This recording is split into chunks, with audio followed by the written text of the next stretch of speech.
स्वागत है आपका हमारे इस खास कार्यक्रम में और मैं हूं आपके साथ अनमोल कुमार।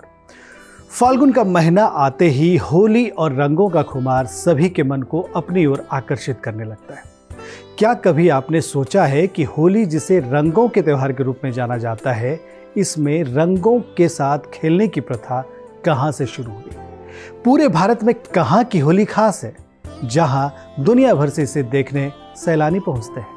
इस खास कार्यक्रम में हम आपको बताएंगे सब कुछ।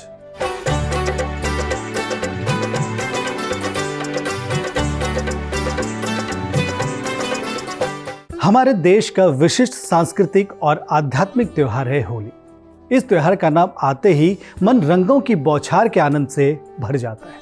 होली का त्योहार हिलमिल कर जीने का संदेश देता है। इसमें जो रंग उड़ते दिखाई देते हैं वे प्यार के रंग हैं, तकरार के नहीं। होली दुश्मन को भी दोस्त बनाने वाला त्योहार है। होली रंग गुलाल का त्योहार, गाजे गुजिए का त्योहार, प्यार और सौहार्द का त्योहार। इस त्योहार में मस्ती है, इस त्योहार में खुमार है। फाल्गुन मास की पूर्णिमा के दिन मनाए जाने वाला ये रंगों का त्योहार है। आया फाल्गुन रंगीला आया, आज शाम ने रंग। वहीं दूसरी तरफ जब बात होली की हो रही हो तो प्यार और उल्लास को भी नहीं भूल सकते। आज शाम ने रंग उड़ाया। ये त्योहार जिस वक्त मनाया जाता है उस वक्त भारत में फसल की कटाई होती है और मौसम भी सुहावना रहता है। ये वो पल होता है जब शीत ऋतु समाप्त होने के कगार पर होती है और बस कुछ दूरी पर ग्रीष्म ऋतु दूर खड़ी इंतजार कर रही होती है। वैसे तो पूरे उत्तर भारत में इस त्योहार का उल्लास देखते ही बनता है, लेकिन ब्रज की भूमि पर इस त्योहार के रंग तो अलग ही दिखाई देते हैं। यहाँ होली के अद्भुत रंगों को देखने देश विदेश से लोग आते हैं, क्योंकि ब्रज की इस धरती पर होली का मतलब है राधा कृष्ण के दैवीय प्रेम का रंग महोत्सव। पारंपरिक होली का आनंद लेना है तो ब्रज की इस धरती से बेहतर आप और कहीं इसका आनंद नहीं ले सकते। ब्रज की होली का अपना अलग ही आनंद है। कृष्ण और राधा के प्रेम के प्रतीक मथुरा वृंदावन में होली की धूम 16 दिनों तक छाई रहती है, जिसमें इनके दैवीय प्रेम को याद किया जाता है। इसको लेकर कई किस्से कहानी भी हैं। इनमें से एक कहानी ये है कि बचपन में कृष्ण राधा रानी के गोरे वर्ण और अपने कृष्ण वर्ण के कारण माता यशोदा से पूछा करते थे। एक बार उन्हें बहलाने के लिए माता यशोदा ने राधा के गालों पर रंग लगा दिया। कहते हैं कि तब से यहाँ एक दूसरे को रंग लगाकर लोग एक दूसरे से प्यार बांटते हैं। ब्रज की होली बेहद खास होती है।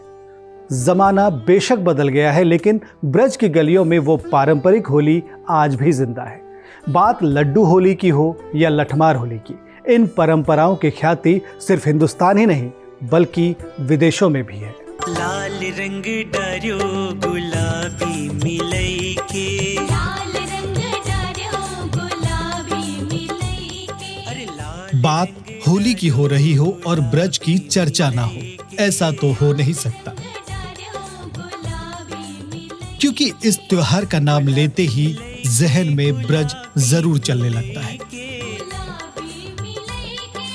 अपनी अनूठी परंपरा के लिए दुनिया भर में मशहूर ब्रज की होली को देखने दुनिया भर से सैलानी पहुंचते हैं, क्योंकि राधा कृष्ण की इस धरती पर खेली जाती है अजब गजब होली। यहाँ होली ब्रज के गांव में खेली जाती है, इसलिए इसे ब्रज की होली भी कहते हैं,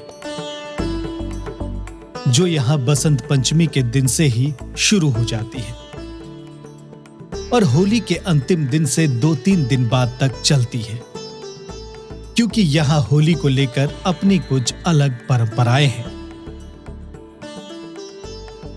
यहाँ की प्रमुख होली में अलीगढ़ की टेसू के फूलों की होली, लड्डू होली, बरसाना के रंगीली गली में लठमार होली, फूलों की होली, रंगबरनी होली, बांके बिहारी मंदिर का होलिका दहन, नंदगांव का हुरंगा और दाऊजी मंदिर की होली खास है। ब्रज की होली की ये ख्याति आज की नहीं बल्कि सदियों पुरानी है। स्वर्ग बैकुंठ में हीरो जो नाही, तो कहां करे लें कोरी ठकुराई। किशनगंज रियासत के महाराज नागरी दास की ये पंक्तियां ब्रज की होली के इस प्राचीन वैभव को दर्शाती है। 100 सालों से ज्यादा पुरानी परंपरा है यह प्राकृतिक रंगों की होली से हुरदंग का। होली के रंगों में यहाँ चोबा, अगरू, अर्गजा, कुमकुमा और टेसू का नाम कम ही लोगों ने सुना होगा। दरअसल ये वो प्राकृतिक रंग हैं जिनसे ब्रज की होली की खुशबू जमीन से आसमान तक महकती है। खास बात यह है कि ठाकुर जी की पोशाक, श्रृंगार से लेकर भोग तक में इस पारंपरिक होली की झलक दिखाई देती है। यह ब्रज की प्राचीन परंपरा होली से जुड़ा परिदृश्य देखने को मिलता है। तो आज के इस खास कार्यक्रम में बस इतना ही। आप सभी को होली की बहुत शुभकामनाएं। अब मुझे दीजिए इजाजत। नमस्कार।